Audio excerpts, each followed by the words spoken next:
Hi, today I'm here with John Sumners, who has very kindly agreed to come over and speak to us about what he does and his experience so far. John, thanks so much for coming over. Can you tell us, what do you do? Yeah, my pleasure. I am currently a beverage writer. Wrote a book on Portuguese wine, mostly for the American market with an American sense of humor. But it's for everyone. That's what I need to tell people, right? We all have to be self-promoters.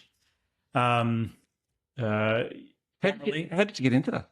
How did I get into that? So in a past life, first 10 years of my adult life, I was an opera singer. And so I was living in New York at the time and had a gig in between gigs in New York as a waiter. It was a great situation. I had a general manager that just kind of let me go. You know, I could leave for 2, 3, 4 months and come right back into my position of seniority, so I could go off and do my gigs. And during that time, I started gaining interest in wine. I started studying it just because I was fascinated by it, and I had made friends in the restaurant industry. One of them was beverage director, wine director at Babbo, which is a very big deal Italian place, and so had a lot of connections there, and started hanging out with them and learning more and more. And then I started working under a really kind of famous sommelier and winemaker, and then just decided that, you know, I was kind of burning out on my opera career and really not enjoying that life for various reasons, and jumped in and went on to the wine side of things. Very interesting. Can I ask you, before you started getting into the wine industry, what was it like being an opera singer? That's not a super common No. job. It's not something. It's not something that I recommend if you can find anything else at all to do that you can be happy doing. It's such a difficult profession.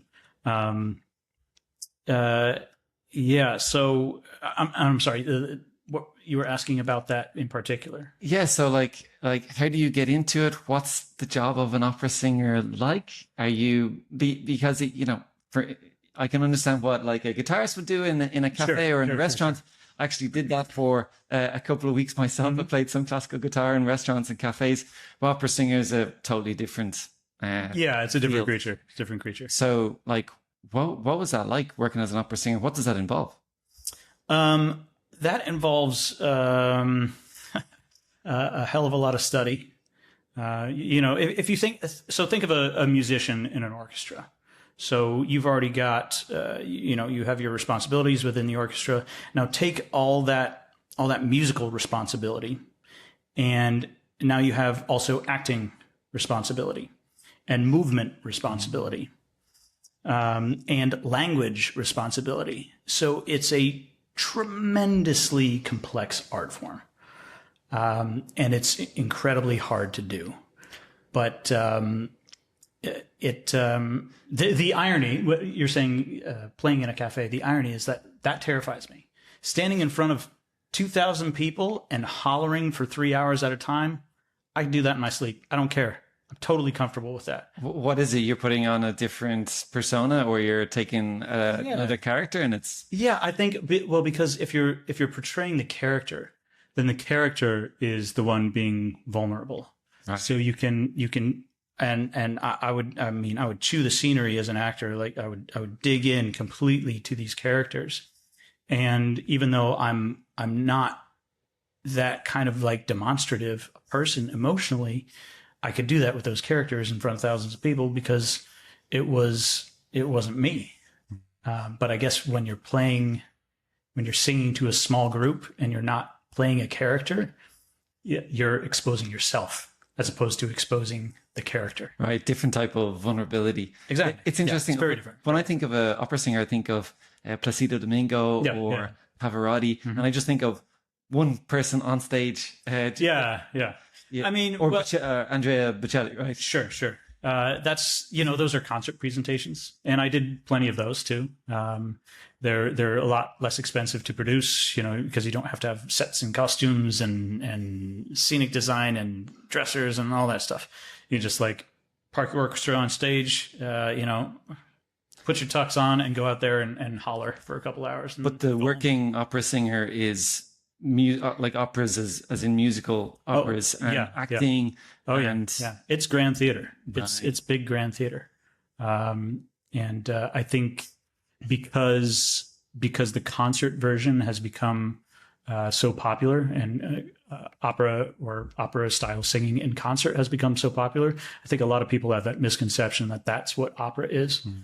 And whereas opera is really, it's theater in which it's grand theater in which all the lines are sung, and basically. And did you grow up with a love for opera, or is that something you developed, like developing the love of a fine wine? Yeah, exactly. I don't know. Well, my dad has always said I've champagne taste on a beer budget, but it's kind of a compliment. I guess I'm not sure that that's how he intended it, but so I grew up doing. I grew up playing hockey. Me and my brother, big hockey players. My brother was a superstar, and I don't know. I think I was about 11 or 12, something like that. And I used to joke around when I was a little kid that, like, go around the house and say, like, I'm an opera singer, and like sing like an opera singer. And then I think it was my sister at one point. She said, that's really good. And so I decided, well, as a little kid, I was like, well, maybe I'll take voice lessons. So I asked my mom, hey, can I take voice lessons? Mm-hmm. She said, okay, cool. So I took voice lessons, and I kind of like kept it secret from all my friends because I was, it's like a hockey player, and I had like a little group of skateboard ruffians, and like I didn't want to be like, I take voice lessons. Yeah. But then, in high school, I really got into it, had a great high school choir program, and was kind of like the local star, so to speak. And so did that, and got to the point where I told my director, I think going into my senior year, I said, I think I want to do musical theater. And he goes, you're too short and your voice is too good. Do opera. And that was it. And I just started studying opera at that point, and got really into it, and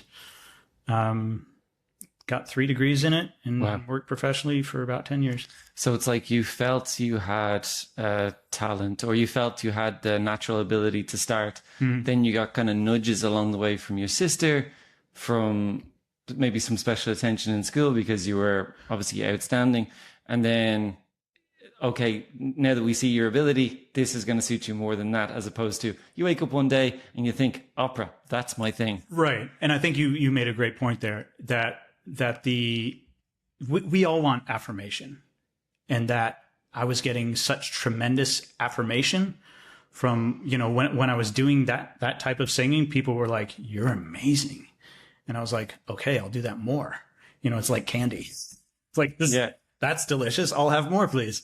So I think that also fed it. And I think that feeds anything we do. If it gets reinforced to us that we're really good at something, then we tend to want to keep doing that. Yeah. I think it's fascinating because if you think about passion, like there's a big conversation online about passion. I want to follow my passion. I want to do my passion. I want to find out what my passion is. Mm-hmm. And I always ask people, think about the sequence of the passion that you're talking about. Mm-hmm. So is it a case where you wake up and you say, oh, I'm passionate about opera, or I'm passionate about building software apps? Mm-hmm. Or is it a case where you figure out that you're good at something, you get some affirmations, you pursue it a little bit further, you take a couple of different roads, and then suddenly your abilities start to match with some opportunities, and so on and a couple of other things happen along the way. Yeah. And then the deeper you go into it, maybe you think, hey, this could work for me. Exactly. Well, and that was my process of getting into wine. There's different ways of getting at things, and we don't always know where that path is going. And I think this brings up a great point also, that I struggle with a lot of anxiety, sometimes totally paralyzing anxiety, and I've learned to work through that. You know, it's always going to be a component of my personality. It's just something I have to manage well. And I think sometimes we get, we think, okay, I want to have this plan and I want to get from here and I want to arrive there. And sometimes, almost always, that is not how things work. You start somewhere and then unexpected turn here, unexpected turn there, and all of a sudden you land somewhere where you're like, huh, this is really interesting. I never thought of that. And that takes you on a totally different path.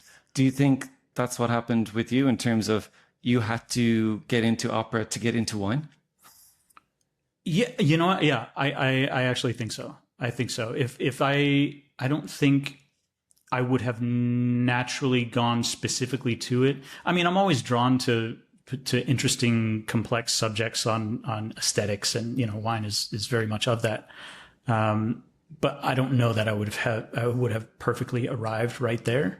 Yeah, like the people you meet, the environments you're in. The crew in New York and the famous sommelier I worked under, and that kind of stuff, and that you know, kind of shaped everything. Yeah. And just kind of changed everything. Wow, fantastic. So then when you get into wine, what is that process, right? Because for me, I haven't heard of it too much as a career, but there's different ways of doing all sorts of careers. What is the career of wine? Like what do people in the industry do? I know people make it. I know people drink it. I'm on the drinking wine side. Yeah. It's a good place to be. So the wine industry it's getting really competitive, becoming a very competitive space. And it has a lot of different facets to it. So facets that I've worked in, I've worked on the floor in a position of sommelier. I've worked in, I've managed retailers. I've done marketing for retailers. And more I've done writing and educational stuff. So there's a lot of different paths you can go down with the industry. But I always think, you know, and maybe it's because this is how I got into it, but I really think it's important to get your hands dirty. You know, if you want to get into the wine business, first of all, make damn sure that that's what you want to do, because it's competitive, and sometimes it can be a tough life, especially if you're on the floor in a restaurant. You know, getting home at 2 a.m. and you know, working 6 days a week like that. And it seems to me that people have quite high standards, or maybe the customers are quite well educated as well. So they can maybe ask the sommelier difficult questions, or they're expecting like a different level of service compared to just being served beers in a bar, right? Yeah. Much different. So it, I don't know. It's a completely different creature all to itself in a way. Even apart from like the beer sector or the spirit sector, it really is kind of its own little city on a hill in a way. It moves in its own ways. Did you feel like working in the business side or the operation side or the marketing side and sommelier that informed and that helped you to build yourself as a writer? Because then you could talk about it from different angles, not just I enjoy drinking wine. Yeah, exactly. I don't think I'd be able to talk about it in the way that I do now without those experiences.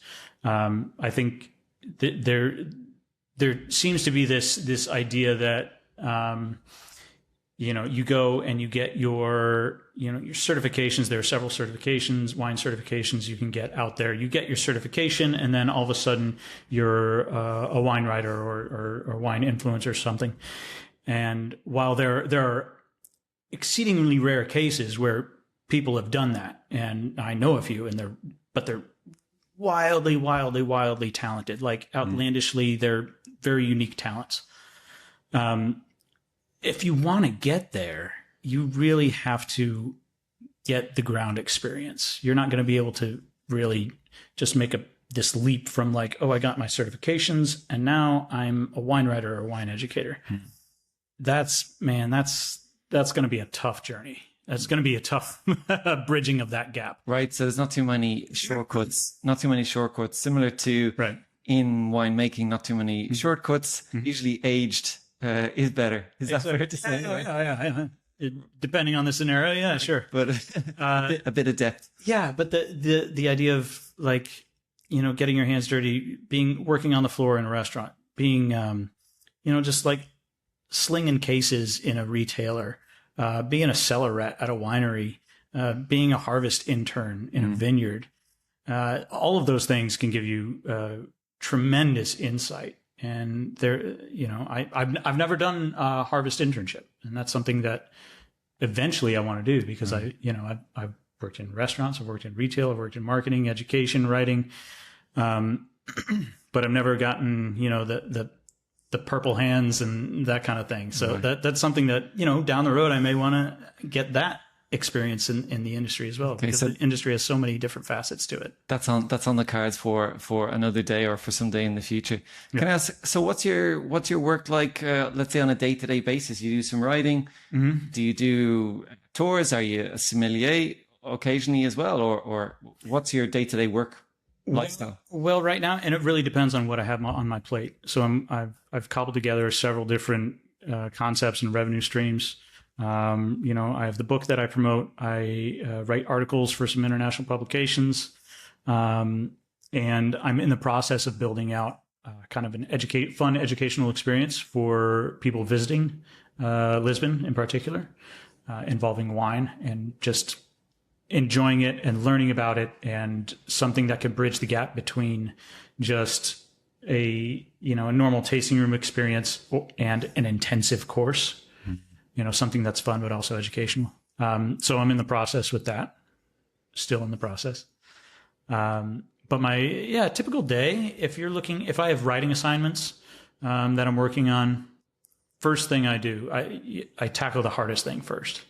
Wake up, get my coffee before I even shower. I just get my coffee going and immediately tackle the most difficult thing. And I kind of learned that innately on my own, and then I've since learned that that's like an actual thing. I had a friend talking to me about, what is it, like eat the frog or something? Yeah. I don't know. Or getting in the flow mind state. Mindset, this is from Brian Tracy, a motivational speaker. He's written this book, Eat the Frog. Yeah. Okay. Well, there it is.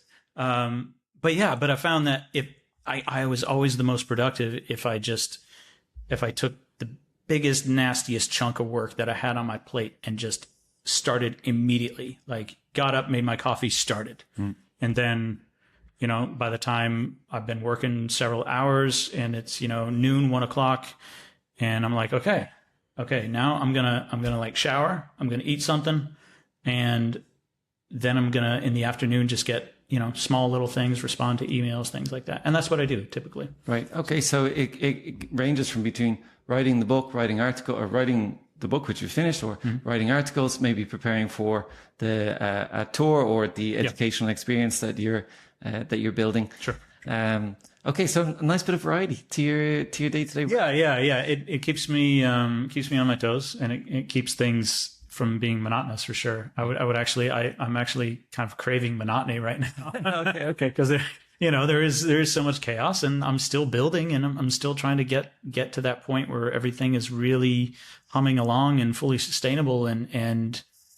But I know that at this point, I'm too close to turn around now. I'm past the point of no return, and I'm also getting the affirmation from people in the industry that my work is very valuable. So, I think I'd be a fool to quit now. Yeah, fantastic. Yeah, you got to keep going. One thing that was said to me by my mom when I was going through a tough time at the start was, it's always darkest before the dawn. Yeah. And about 2 weeks later, stuff started to really kick off for me. So I think a lot of people just stop before it really starts to make sense. But it's like, planting seeds. Yeah. Like, you can spend so much time planting seeds, and then after a while you just have to keep planting and wait, and then you start seeing the fruits of your labor. You start to see the grapes of your vineyard. And I think that's such an important thing to realize. And I've been guilty of, that was kind of my MO in previous portions of my life and career, is I would do a bunch of work on something, and then didn't quite make it there, and so I'd walk away. I'd walk away before it really had time to blossom, because I was like, it didn't work. It didn't work. Okay, I'm scared. So I'm scared, so I'm not going to take any more risk on it. Even if there was that affirmation there. And that's something I'm learning to push through. Scared of it not working out, or scared of putting yourself out there, or yes to all? Yes to all. Yes to all. And I think as someone who has dealt with, in the past, some really paralyzing anxiety, and catastrophizing, right. Always assuming the worst case scenario. And so that creates this strange mindset where you think, okay, well, I'm immediately thinking of the worst case scenario. So that's total failure. So I shouldn't go down that road. And the irony is, the only total failure is if you don't even try it. That is usually the only way it's a complete failure. And there's a great therapeutic exercise you can do, and it's writing down things that you catastrophize about, things that you think worst case scenario. Immediately your mind goes there. And you write those down. And about 6 months later, you look at all of those and you take a tally of how many actually ended up in the worst case scenario. And it's infinitely small. I mean, the worst case scenario almost never happens. Right. So it's just so foolish when if you don't take that chance, that's guaranteed failure. Yeah. Yeah. But also there's a risk on the other side, right? You have the risk of, I go out and I try this new venture or this new activity or this new project, but then there's the risk of, oh, well, what if I don't? Yeah. And I just continue as I am. What potential have I left on the table? What opportunity have I missed? What regret will I have in the future for never having had a go? Right. And how many of us will look back and say, oh, I'm glad I played it so safe. Yeah. That's exactly it. That's exactly it. So the way I think about it is I've got risks both ways. I've got risks of regret, and I've got risks of trying and it not working. And then I try to say to myself, well, what's more painful for me? Yeah, no, and I think that's a really fair point. And it also brings up the idea that, if you're banging away at something and trying to get somewhere with a particular professional pursuit, and you don't want to give up, but if you're getting like zero affirmation back from people in the industry, and if you're getting no repeat contracts, things like that, then you got to start like thinking, okay, am I paddling up the wrong creek here? Because there are certain things that I would love to be a great basketball player. I'm 5'6". I am a laughable basketball player. So like, that's not something I'm going to go out and try. That's not, I have zero natural inclination for that. Yeah. So it's like, you also have to, You have to balance reality. Yes. You also have to balance the reality. Yeah. And if you're getting nothing back from the universe that says anything you're doing is valuable, just at least tap the brakes and take an inventory of like, okay, where are we at? Yeah. That's super good advice, because I think it's really important to be very real about it as well. We don't want to be getting held back by fears, or just being a little bit too nervous to do something, or our own personal vulnerabilities or insecurities about trying something. But at the same time, we have to be real and say, well, hold on a second. Is there a market for what I'm doing? Is there a market for my product or for my service? And am I, is there a gap in my skills or abilities that I need to compensate, either by getting help from someone else or learning some new things? So I'm a big fan of being real at the same time, right? Yeah. So I think that's a great. Well, yeah, you can't, what's the, I think it's, I don't know, toxic positivity. Right. Like going at something full bore, like, full Don Quixote, like just tilting at the windmill, even though you've got no chance. Yeah. So you need to have some inclination that you have aptitude and you have ability and that there's a market. Yep. Like you can do anything you want to do. Yeah. Well, I'm not going to play for Real Madrid next year. Yeah. No, that's probably not going to happen. Probably right? That's not going to happen. But I think what your point before about your story about getting into opera was a really good demonstration. Ability, opportunities, encouragement, mentorship, and then some nudges in the right direction. And now suddenly you've got something that makes a ton of sense. I think what happens a lot of times is people write the story backwards, where they say, oh, now I've got to this point, and people say, how did you get to that point? And they say, well, I was always passionate about it. Yeah. Which was actually the case with Steve Jobs. Steve Jobs, well, I was really passionate about computers and all that. Well, it turns out Steve Jobs started off by selling computer parts, Right. Trying to get computers put together and then selling those. Then he figured out, well, I'm pretty good at this. I'm good at design. I'm good at business. I'm good at bringing people together. And now let's start a computer company. Yeah. But at the end, they worked it backwards and say, well, I was always passionate about this. Yeah. And that in some ways is not helpful. Yeah. It's not very helpful if you're in your bedroom and you're 18, you're thinking, how do I find that passion that this person had or that person had? Yeah. Speaking of passion, you've written a book. I'm going to show it up here. There's more than port to Portugal. Yeah, there's more than port in Portugal. There's more than port in Portugal. The Unpretentious Guide to Portuguese Wine. Yeah. So I think that title is interesting. The Unpretentious Guide to Portuguese Wine. Can you tell us, why did you decide to go with that? Well, wine is pretentious, right? I mean, it's a complex subject that people take on airs about. And, there is good reason for that. It's very complicated. It's deeply rooted in, sophisticated culture and things like that.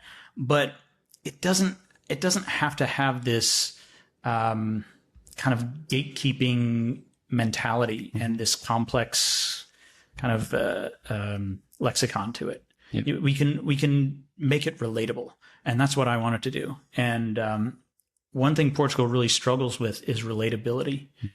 Because with wine in general, we already have this really, really high bar of entry. It's a high hurdle to go over to really understand wine.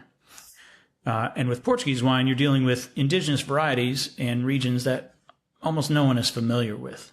So if I'm going to write a book on Portuguese wine that I'm going to be able to market to, just casual wine enthusiasts as well as professionals, it's going to have some way to be relatable. It can't be, some super nerdy technical behemoth. Right. It's not going to go anywhere. Those are great for the industry, but that's not very helpful for the wine market at large. So you want to make it a bit more accessible for people who maybe want to learn more about wine, Portuguese wine in particular. Exactly. And break down a couple of barriers to actually understanding the terminology. Exactly. The flavors and so on. And Portugal is in this position right now where it is maybe the best bang for the buck on the planet. The wines here are just unbelievably tremendous, and they're relatively very inexpensive. Especially when you compare them with France, the US, Italy, things like that. So why is it that we know about French wines, we know about Italian, South African, Australian, California. We know about wines of the world, but not really. When you think of wine, as your book says, when you think of Portugal, you think of port. Yeah. Well, I think it's a combination of factors. I think Portugal, for most of or a good portion of the 20th century was under an authoritarian regime and was very inward looking. I think Portugal struggled to compete with these other countries that had more wealth. And more ability to get their product out there. I think Portugal struggles with communication and marketing concepts, just as far as the language. They can market for days to Brazil, but how many people in the U.S. know a lick of Portuguese? Hardly anyone. Do you think there's motivation in the Portuguese industry to export the wine and to translate it? There is? 100%. 100%. Yeah. The industry, quite frankly, it needs it. There's some regions that are suffering from a great pricing inversion where it's more expensive to produce than they're getting for it. So they've got to do something about that. But it is a wine culture that is utterly fascinating, and I think the world is ready to receive. It just needs to be communicated in a understandable, relatable way. And that is the problem that your book solves. I hope to solve it. Yeah. And I mean, it's, I write in the book, I don't always write like that. Sometimes I write very seriously and academically, but with this book, I wanted it to be fun. And so often wine is not fun. It's sophisticated. It's cultured. Yes. but sometimes we just can't have fun with it. It's like you're not allowed to just be goofy with wine. Yeah, you definitely write in a fun, lighthearted, accessible manner, right? So when I was reading it, I felt like I was on a little bit of a guided tour of the different regions in Portugal, and you were kind of like walking along beside me, and we're tasting some of the wines, but also you're throwing in little nuggets of history here and there. So if it feels like to put something together like this, firstly you have to be pretty good at writing, or at least be very interested in writing. Yeah. Have some knowledge of history, and then have a ton of knowledge about wine. Do you feel that's like a common? Because whenever I talk about wine or I hear about wine, people speak very well. It's a very articulate community of wine connoisseurs. Yeah. Is that like one of the things you have to tick off your list? Like, are you super articulate? If so, you can come into our wine club. Yeah, I don't know. I think there's an ingrained culture in wine that is kind of like, it has that reputation. I also think unfortunately, it tends to veer toward the wealthier demographic. Right. People with more money and more education can afford more wine, and so you tend to attract a clientele in the wine industry that tends to have more money and is more educated. Which again, like I said, is unfortunate. And it doesn't need to be that way. Yeah. It is, I mean, you think about it, Portugal is at this point, I think it's still the poorest country in Western Europe. And yet the Portuguese drink more wine per capita than any other country in the world. It's part of their birthright, and they don't look at it as some kind of stuffy, pretentious thing. And I think especially in the United States, we look at it that way, as like, oh, it's very sophisticated. I'm like, no, this is the beverage of the people here in Portugal. Mm-hmm. So we can be relatable and communicate it in a friendly way without dumbing down the subject matter. I love that. So it's kind of like accessible. Like you can have your or is it fair to say you can have your very sophisticated wine and talk about it in a very academic way, but also you can talk about it in a relatable, fun way. Yeah. Like one quote I really liked from your book: "Buy it by the case and put it in your face." Yeah. I mean, I think that's about Vinha Verde. Okay, something about that. Yeah. Finally, a wine connoisseur I can get to know. But then also you've got this other like really well written paragraphs that I think, so you have to really understand words and you have to be able to really articulate your points well. And I also wonder, before I read it, if there is a connection between the words we use to describe the wine and the actual experience we have of drinking the wine. Something you said about describing wines from the Trás-os-Montes region, generally known for lusty, fruit-driven, structured reds, as well as silky floral whites. Occasionally some lighter, more ethereal wines from the higher elevations. Typically blends of several native Portuguese varieties, but single variety bottlings aren't uncommon. Think about reds and whites from this area as the mountain country cousins of wines from the adjacent Douro. What they may lack in polish and manners, they more than make up for in warmth, generosity, and uniqueness. Yeah. I think it's not perfectly written. I think there's certain moments where it does get a little bit technical, but there's that balance to be found. It is a technical subject, so there has to be some technical knowledge in there. Yeah, but at the same time, if you can just put a little bow on it at the end to say, okay, I just babbled a bunch, and here's what that means. So do you think it like the being able to articulate different flavors and different like feelings that we would have when we do you think that actually adds to the experience of, is that why we describe wine in such wonderfully colorful ways? Yeah, I think that's, well, the connection, the natural connection between what we taste or smell and our language is very limited. So in the wine world, we've created this particular kind of set of terms that we like to use, and there's some weird ones out there. There's one called mousiness. There's You got barnyard, you got nail polish, you're using that to describe relatable things that are particular flavor compounds. Or this wine has personality, which was another one I was struck with. And I was like, I want to ask John, what's personality? How do I know if my wine has personality? Oh man, I think that's one that comes with experience. I think if you drink enough wine, you're like, okay, this is just another boring one, and then you'll get a wine that's like, oh, what are you doing? Yeah. Okay, you're fun. You're fun. You're a little rough around the edges, but you're fun. And there's nothing wrong with that. I think sometimes we want wine to be like polished and perfect, and it doesn't need to be.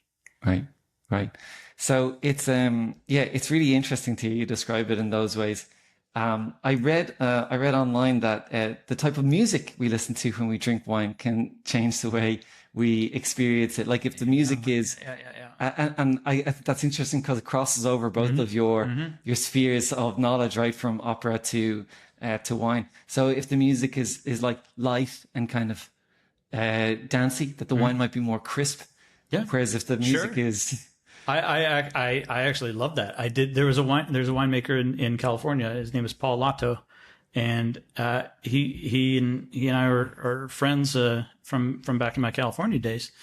And he wanted me to write some fun like descriptions of his wine, but related to music for his newsletter.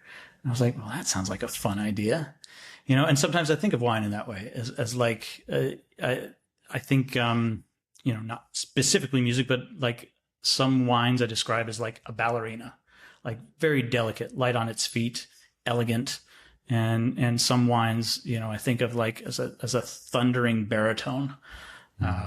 So there, we do relate it to different things because it is so hard to describe in a way. Mm-hmm.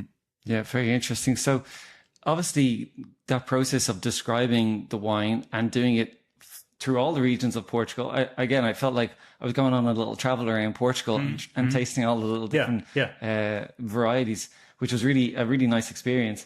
But what was the experience of writing a book like? I know you write articles and stuff, but a book project is kind of a meaty, chunky piece of work, right? It's a big swing. It's a big bite. It can break some people, I think. It took its best shot at me. But I kind of tracked it out. I was like, okay, I think this will take 6 months. It took 16. So, but it was a learning experience. And I think a lot of that time was spent just understanding the business of books. I had never written a book and I didn't know how that worked. And I didn't know that a big publisher wouldn't have interest in something as niche as Portuguese wine. So, I wrote probably hundreds of agents and publishers and, didn't get the time of day. And then I talked to another colleague in California by the name of Matt Ketman, and he's an editor at Wine Enthusiast. Like he's big stuff. And he was writing a book and he didn't get the time of day. And I was like, I wish I had known that. That would have saved a bit of time. That would have saved a bit of time. But did you feel go my own way? But did you feel it was important to get a publisher as opposed to publishing on a Amazon platform and self-publishing? Well, I didn't know which way to go with it. So I thought, well, I'll try this avenue first. Yeah. And then, but several months later, I was like, this is a dead end. So I need to start going it on my own. But when you're doing it on your own, you're doubling or tripling the work. Right. Not only do you have to learn, just how to write and how to write a book and structure it and do all the process and the research and whatever interviews you need to conduct, but you also have to learn about layout and formatting and, styles of covers and how you want to place the art and what, all your copyrights and it's a whole business. It's a whole business almost, right? Exactly. So I would say it probably tripled the work, right? Going it my own way. Because I think that the publishers, from my understanding, they're really doing the project management. Yeah. Behind, they deal with all of that. The operations, the marketing, the sound, the whole project management of that, and the copy and all the legal stuff. And then the writer does the writing, which is why they take a chunk of the money as well. So then you took on all of that. Yeah. And It was really daunting. It was really daunting. But I was like, I'm writing this book, hell or high water. It's happening. Good on you. So I just kept going and kept going. And, it was just this endless list of things that had to get done. And, some of them were like catch-22s. But, you eventually get all that sorted out, keep working at it. And then it finally came together. But it was, now that I know this process, now that I know, like, I could probably contract myself out to like do layout and font design and stuff for other people for their books, because I learned all of that from scratch. Or be a ghostwriter for another book. Exactly. Right? So I think at this point, I definitely have to write another book, because now I have all this knowledge and it'll go so much faster the second time. Right, of course, right. It must be satisfying though when you look at this final product, you hold it in your hands and you think, I did that, it wasn't easy, but yeah, when I got my first proof, I cried. I won't lie. I was like, I did it. Did you open a bottle of wine as well? Oh, hell yeah. Hell yeah. This is a key question. What bottle of wine does a wine writer open when he gets his book about wine produced? Oh man, you know what? I shouldn't say this. This is a book on Portuguese wine, but You had a bottle of beer. No, I had a bottle of champagne. Like champagne. Okay, perfect. Right. That's the perfect. Don't tell any Portuguese producers that. No, they'll be unhappy about that for sure. So what I was going to ask you is, I actually have a bottle of Portuguese Vinho Verde in the fridge, and I was going to ask you if you could maybe talk me through it. Firstly, if you could talk me through how we go about tasting and appreciating the wine, because for me this is like totally outside my realm of understanding. I just think it's red, it's white, it's cold, it's warm. Sure. And for me, understanding the notes, understanding the hints, all those sort of flavors is beyond me. So maybe if you could give me a very basic introduction to it. But also, like, just as I open it, maybe you could tell me, how do you go about that process of understanding the wine? Like, do you smell it first? You have to pour it properly first? Like, what is that process? Yeah, let's go through it. Let's walk through it. Why not? Proper stemware. Thank you very much. That's greatly appreciated. Look, folks, we need to talk about wine glasses. There's a reason they have a stem. So what is the stem all about? So stem serves a couple different purposes. First of all, if you've got, usually wine is served with some sort of food, whether it's a snack or a meal or hors d'oeuvres or whatever. And if you're getting your fingers dirty and you're holding it by the bowl, just aesthetically, you're getting the bowl kind of gross. You're getting it kind of smudgy. And, take it or leave it, whatever. But I like the bowl of my glass to be clean and transparent. I don't like messes. I don't like smudgy stuff. I wash my hands constantly. I never realized that. I never thought about it. I thought it was for more easy swishing of the wine to. That's the second point. That's the second reason it's there. So you can aerate the wine by swirling it, and you're volatilizing some of those compounds in there, and you can smell it better. You can smell different components in the wine. Third, if you're holding it by the bowl, you're changing the temperature of the wine really rapidly. Right. So you're warming it up, especially, if you're drinking a red wine and you're getting it up to, 70, I'm talking in Fahrenheit here. That's not going to be helpful, but 75, 80 degrees Fahrenheit, that's well above where you want it. So also the stem is there because we want to keep the temperature of the wine closer to where we serve it. And the fourth thing is, if you wash your hands, or if you have any kind of like floral soap or anything on your hands, then if you're holding it by the bowl, you're going to smell a lot of whatever's on your hands. But if your hand is further away from the bowl, you're not going to smell that nearly as much. Right. Okay. I'd also think an important thing along those lines, if you're going wine tasting, don't wear cologne, don't wear perfume. It's detrimental to your experience, and it's detrimental to the experience of those around you. So keep that in mind, folks, when you're going wine tasting. Okay. Wash, but don't wear cologne. Yes. Yeah. Please bathe. You just make yourself aromatically neutral, please. Good tip for life. So, can you tell us?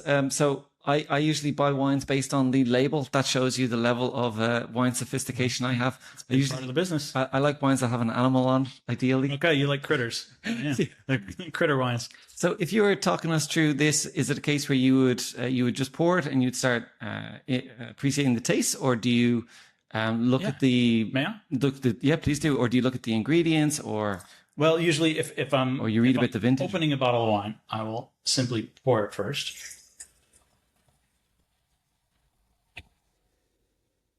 Move this away from the microphone. Yep.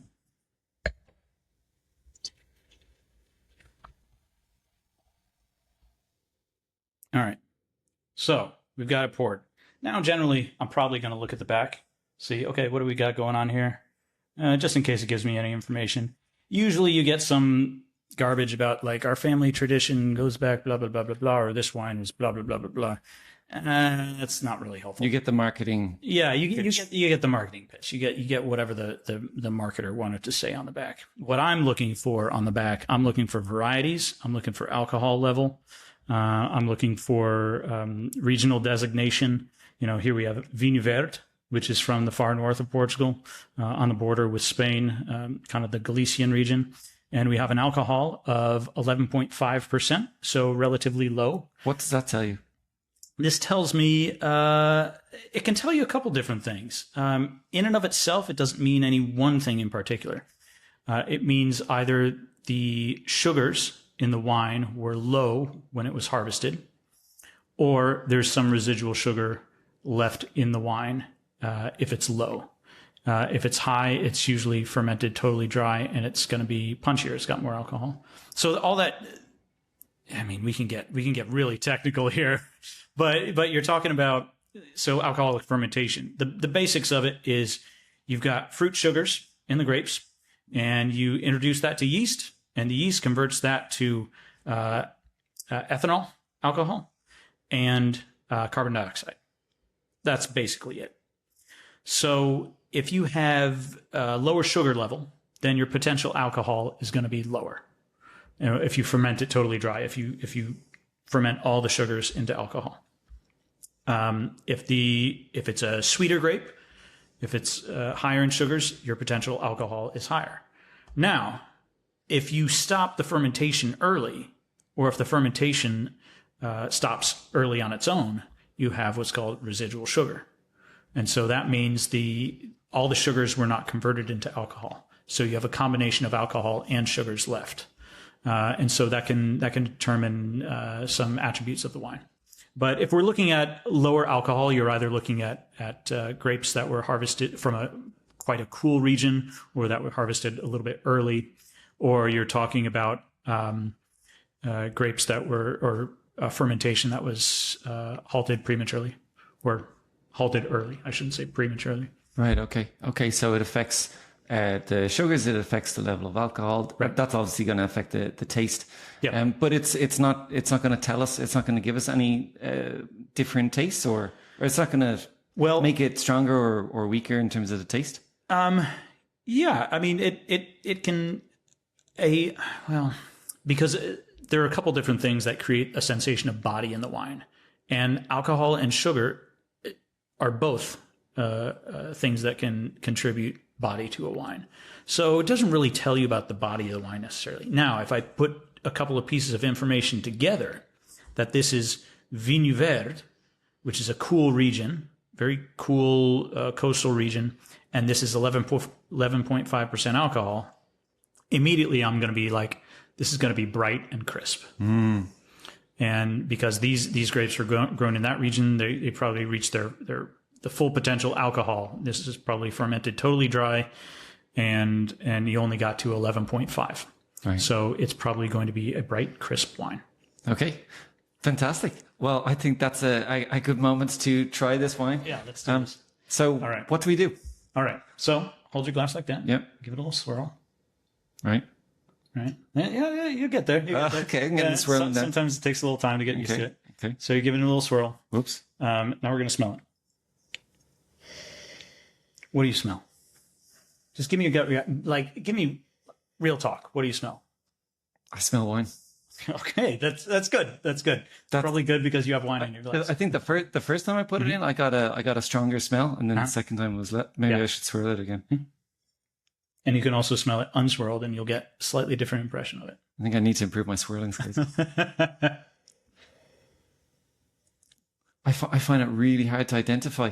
That's just being as super honest as I can. No, I'm literally, people smell and taste things differently. Mm-hmm.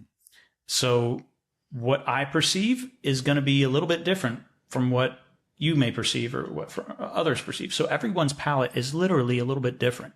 So, but something I get in this wine right off the bat, have you ever had like a really crisp green apple, like really acidic, like Granny Smith apple? That's what I get right off the bat.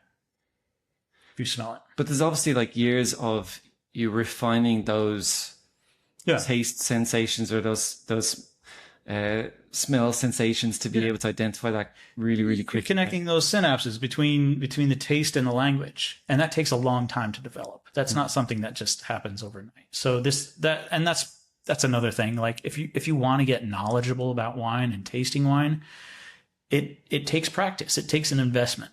It takes an investment of your time and intellect. And some people don't have time for that or don't want to do that, and that's perfectly fine. That's totally cool. Then just drink the wine, enjoy it. Drink the wine, enjoy it. It's great. So when you've done the initial smell and you're teaching people about wine, how long do you talk them through it versus you've done the smell and now let's drink it? Is it a pretty quick thing, or is it? Do we have much else to do before we try this wine? No. How about it? How about it? So, there we go.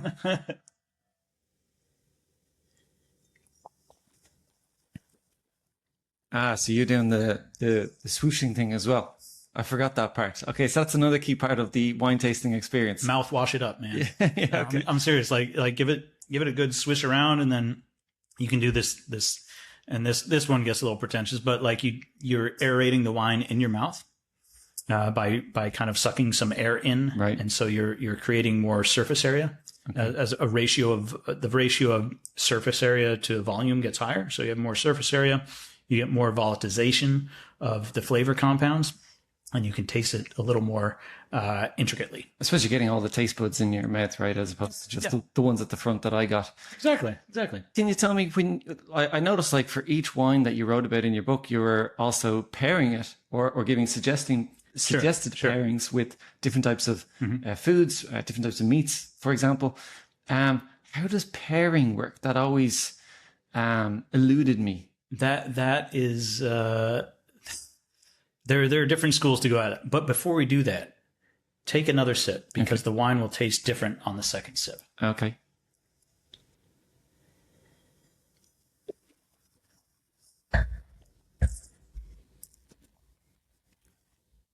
So tell me, what did you taste on the second? I always get a much more intense impression of the wine on the second sip, because the first sip of anything that you have is palate adjustment. So your palate is getting your brain. Your palate is really just your brain with sensors. So your brain is getting adjusted. It's like, okay, what's happening here? Okay. And it orients itself. And now once you're in that zone and your palate's in that zone, then you taste it again and you taste it more completely. And in spirits tasting, it's even more important because, if you take that first sip of whiskey, man, it's just pure heat. And then you take that second sip of whiskey and you're like, oh, now I can taste it. Right. So you're priming, you're preparing your palate by giving it a chance. Okay, this is what we're drinking now. We're having this Vino Verde. And then the second one, you really get a fuller appreciation of it. Okay, there's a couple of really good wine tasting tips. Yeah. In terms of the food, what do you think? What are the characteristics or what are the criteria you use when you're thinking, I've tried this wine, I've understood the percentage of alcohol, the sugars, the region, whether it's red or white, and now I'm going to choose to pair with X, Y, Z. Is it a very personal thing from a wine connoisseur, or is it? It's extremely personal. Extremely personal. There are no rules. So if you like the way something pairs up, like if you want to drink a huge Shiraz from South Australia with, clams, go for it. Go for it. If you like that, knock yourself out. I think it's important to empower people to trust their own taste and say, you know what, if I like it, I'm going to do it. That being said, there are certain things that I myself, and I think a lot of people in the industry and a lot of chefs would agree on that there are certain things that just kind of like they're peanut butter and jelly. They just fit. They just fit. And if, speaking of clams, if you had this with, the Portuguese dish, ameijoas bulho pato, the clams steamed in garlic, olive oil, there's some cilantro in there, butter, and you do that with this wine, it's going to be dynamite. Absolute dynamite. It just works. It just works. It just works. And there are some other things that are kind of kooky and out there. Sometimes you compare something that's really rich and savory with a sweet wine even. And sometimes we don't think of sweet wines as something that is, you just pair it with dessert or you have it by itself kind of in a formal setting. You can pair that with normal stuff. You think about food flavor concepts. Think about something like the classic Italian prosciutto and melon. That's that kind of salty umami with the bright, juicy, fresh fruit, with that sweetness. You can play with concepts like that too. So I think I would encourage experimentation. Find what you like. If you want some guidance and you want to taste some things within a certain paradigm that us professionals really like, ask us. Happy to go with that. But when I was on the floor in New York, if someone wanted Cabernet with their flounder, sure, knock yourself out. Yeah. I'm not gonna steer you out of it. If that's what you want, that's what you want. Good on you. I worked in a wine bar before, and they prided themselves on having lots of nice wines and lots of nice variety. And they would regularly host wine tasting sessions, but they would also have a spit bucket, which I know is part of the deal. But I thought you're tasting these wonderful wines that have been handcrafted, and you're spitting them out. I thought it was a bit of a tragedy. Yeah. What are your thoughts on that? Do we need to spit out the wine, or can we enjoy the wine? It depends on the context. If you're tasting all day. Yeah. If you're in a social setting and you're having fun and you're not working as a professional, then there might be, if you're tasting all day, then there might be a few. You take a sip and then you dump the rest. It's okay. It's expected. That is, you are never, ever, ever offending anyone. Any winemaker, any wine professional, or anyone, if you're dumping some of the wine.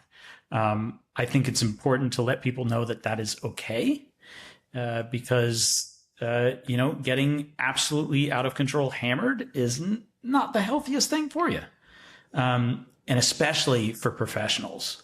I think it's really important. When I first started in on this, I was given the advice: when you are working, spit everything. And you'll see other colleagues that don't. But you should do that. Can you still, if you've had 3 glasses of wine, 4 glasses of wine, as a professional working, can you still appreciate the same level of taste, and can you still identify those different notes?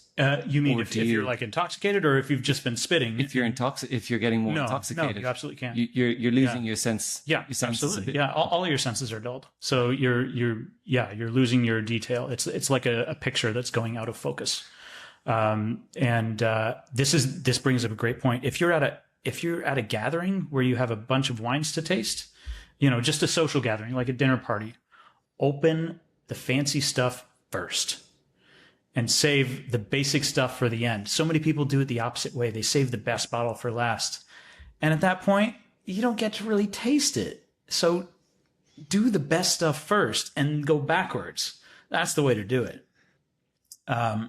but back to the point of palate fatigue. That happens with even if you're spitting the wine.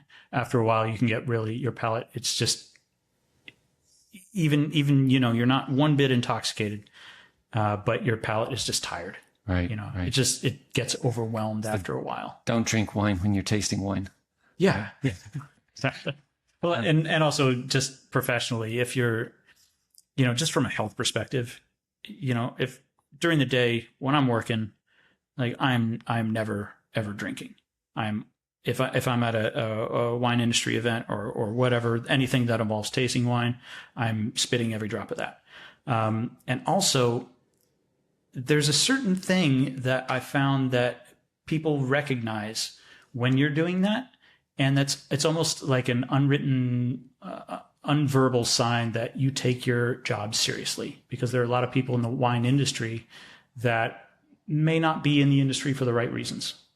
So it's almost like a signal to others in the industry that I am here because I am passionate about this subject and I am a professional. They see you as a professional, not just as someone getting free wine because you're spitting it back out and you're focused on your job. That makes total sense. And you'd be shocked at how much poor behavior I've seen at industry only tastings. It can be pretty gauche. It doesn't reflect. Reflect well. No, and it doesn't look as professional. But that's really. I think that's a great point. Like, it's really good to hear. You still have to be professional all the time. So don't be trying to get into this industry if you think it's just going to be wine evenings every night and you're going to get lots of free high quality wine. You like, obviously, like, being intoxicated or getting more intoxicated is like an issue. I don't know if you feel, but I would feel people are being more conscious of their level of alcohol and more careful about how much they drink and stuff like that. But also there's an increase from what I can see in the amount of non-alcoholic wines, non-alcoholic other drinks. I wonder, what does a wine connoisseur think about non-alcoholic wine? Have you tried any? Sure have, plenty. From my perspective, with all due respect to some winemakers that are making spectacular efforts at it, it ain't there yet. I think with non-alcoholic cocktails, I think the whole non-alcoholic cocktail game is phenomenal. I think there's spectacular stuff out there, and I think that it's a great proxy. Non-alcoholic beer, I think, does a pretty solid job. Non-alcoholic wine, there is, oh my gosh, I don't know how, maybe I'll use like a metaphor or something. It's like a shell of itself, like or just like a faint echo whisper of itself. It's not its own thing anymore. And they don't, I've had on many occasions wines side by side that were the exact same thing with the alcohol and then de-alcoholized, and it's not the same thing at all. It's not even close. It's a different drink because of the sugars, I guess. Yeah. Is it? Yeah, the sugars and the alcohol, and you're also stripping, when you're removing the alcohol, no matter how delicately you do it, you're also stripping out all kinds of other things. The wine feels different. The wine tastes different. And I've had a wine that was a beautiful, luscious white wine. It was absolutely complete. As just recently had a comparison to this of Garnacha Blanca in Spain. And then I had the version that was de-alcoholized, and it wasn't the same. It tasted like thin tomato water and dirt. It just wasn't quite there. Now I'm talking a lot of trash about it, but it'll get there. It'll get there eventually. I truly believe that. But I think wine is behind in the production of non-alcoholic versions that really kind of do what wine is supposed to do. It's difficult when it's more processed. Probably, I'm not sure about decaf, but maybe similar to decaffeinated coffee, where there's more processing, so it tends to affect the taste and maybe the quality of the drink as well. Exactly. But yeah, good to hear that. You're not saying non-alcoholic drinks aren't a thing, but definitely mocktails are fantastic. And I've had non-alcoholic beers. I cannot tell the difference between the non-alcoholic beers and the alcoholic beers, but wine maybe still has a little bit of work to do. Got a little ways to go. They'll get there. If we can go to space and launch rockets. Yeah, exactly. If we can land a rocket that we've launched, I'm confident that we can make a wine that's non-alcoholic and still tasting good. There's a fining process in wine that uses either egg whites or fish swim bladders. I was looking this up later. I don't know. It's pretty rare nowadays. But then there's also an increase in vegan type of wines, and I'm just wondering, do you notice if you drink a vegan wine or if you drink a wine that's been processed, let's call it traditionally, can you taste that difference, or is that like an older traditional method, and then this is just we've better technology now? Yeah, it's an older traditional method, and it's more kind of artisanal method. The egg whites is still done in some boutique wineries. The fish bladder, not every rare once in a while you'll still encounter that, but that's pretty rare now. But can I tell the difference? I don't think so. I think as long as a wine is delicately processed, and if the fining of the wine is done in a delicate manner that doesn't strip out the soul of the wine, then I don't think I can tell the difference. So I think, if you can do it in the vegan way, do it in the vegan way. Might as well. Yeah, just a different way of finding the wine and reducing some of the unwanted particles. Is that right? Yeah. Fantastic. So one last question. What are your plans for the future? Is it going to be the more educational tours, a second book perhaps, maybe taking people around tours of Portugal, or what do you have on your horizons? The thing I'm most excited about building out right now is really this kind of tasting experience for people visiting Lisbon, because I'm so excited and passionate about introducing people to Portuguese wines. I think they're so fascinating. They're such great value. And, people are afraid of things they don't know, or they'll drink it while they're here, but then they'll go home and they won't seek it out anymore because it's too confusing. And I'm hoping we can break down some of that barrier. And so people can really learn to have enough information and be armed with enough information to really enjoy Portuguese wine and kind of get into it. So building out that experience right now is kind of my main mission right now.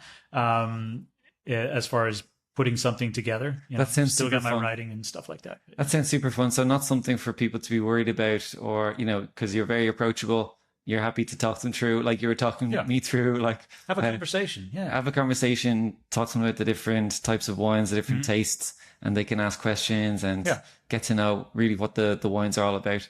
For anyone, I know I said one more question, one additional last question, but anyone getting into the industry or wants to maybe they want to taste to see if this is the right thing for them. Do you think it's best for them to read about different wines, go on different wine tasting tours, or what would you encourage someone who's thinking about becoming a wine connoisseur or wine writer to do? First of all, educate yourself. I think, especially educate yourself in a synergistic way. Put the learning materials, the visual, the books and things like that together with the tasting experience, because that way you're using all your senses in the process, and you learn a lot better that way. You create that kind of like that synapt path, or whatever the word is for it, a lot easier. So I would very much encourage that. I think there's a particular resource besides my book, of course, on Portuguese wine, called The World Atlas of Wine by a hero of mine, Jancis Robinson and Hugh Johnson. That was totally invaluable to my education. It was, I couldn't have done it without that. And I used to sit down almost every evening and open a different bottle and taste it, and while I was tasting it, read all the information I could on that region, so that I was putting the complete package together with all my senses. Right. That's a great way of doing it. So read about it while tasting it. Maybe making your own notes, or exactly. Right. Exactly. Figuring out. Super. So great tips. I think get educated, learn more, maybe have some role models to aspire to as well. That's super. John, thanks so much for the educational insight into your career from opera to wine tasting and writing, and for trying your utmost to educate somebody who has really no idea about wine. I appreciate it. And maybe I can learn a little bit more about it in a few minutes. Yeah. Well, there you go. It's Friday, right? Thanks so much. Take care.